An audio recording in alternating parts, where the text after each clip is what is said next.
شعبان کی یہ رات یقیناً فضیلتوں والی اور برکتوں والی ہے، لیکن اس رات میں عبادت کا وہی طریقہ درست ہوگا جو ہمیں نبی پاک علیہ السلام سے اور صحابہ کرام رضوان اللہ تعالی علیہم اجمعین سے ملا ہے۔ کیا طریقہ ہمیں ملا ہے؟ طریقہ ہمیں یہ ملا ہے کہ اس رات میں انفرادی طور پر اللہ جو توفیق آپ کو دیں وہ عبادت آپ کریں۔ کسی اجتماعی عبادت کا ثبوت اس رات میں نہ نبی کریم علیہ السلام سے ہے اور نہ صحابہ کرام رضوان اللہ علیہم اجمعین سے۔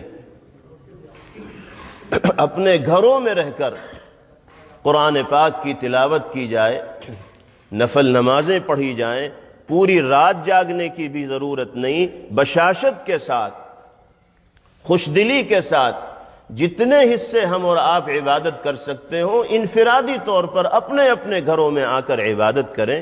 جس طرح عام دنوں میں نفل نمازیں پڑھی جاتی ہیں بالکل اسی طرح اس رات میں بھی نفل نمازیں پڑھی جائیں گی، جتنی اللہ توفیق دیں اس کی بھی کوئی تعداد مقرر نہیں۔ دوسری چیز، قبرستان جانے کا جو مسئلہ ہے اس رات میں، اس کے سلسلے میں بھی بہت اچھی طرح ہمیں یہ سمجھ لینا چاہیے کہ ہمارے لیے وہی طریقہ درست ہے جو نبی کریم علیہ السلام نے اختیار فرمایا ہے۔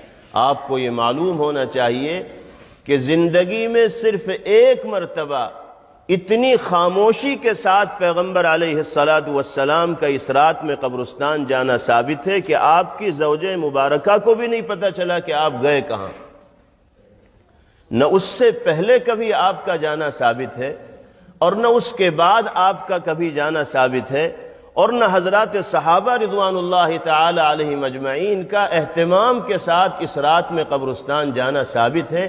آپ بتائیے، اگر قبرستان جانا شب برات میں اتنا ہی لازمی اور ضروری ہوتا تو ہم سے زیادہ سنتوں پر عمل کرنے کا جذبہ صحابہ کرام رضوان اللہ علیہم اجمعین رکھنے والے تھے یا نہیں تھے؟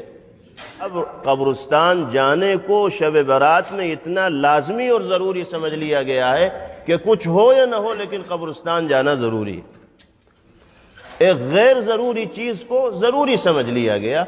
جو عمل جس درجے میں پیغمبر علیہ السلام سے ثابت ہو اسی درجے میں اس عمل کو انجام دینا دین ہے، اور اس درجے سے آگے بڑھانا یہ دین کے خلاف ہے، دین کے موافق نہیں ہے۔ اس لیے اس بات کو اچھی طرح سمجھ لینا چاہیے اور کسی غیر ضروری چیز کو ضروری ہرگز تصور نہ کرنا چاہیے۔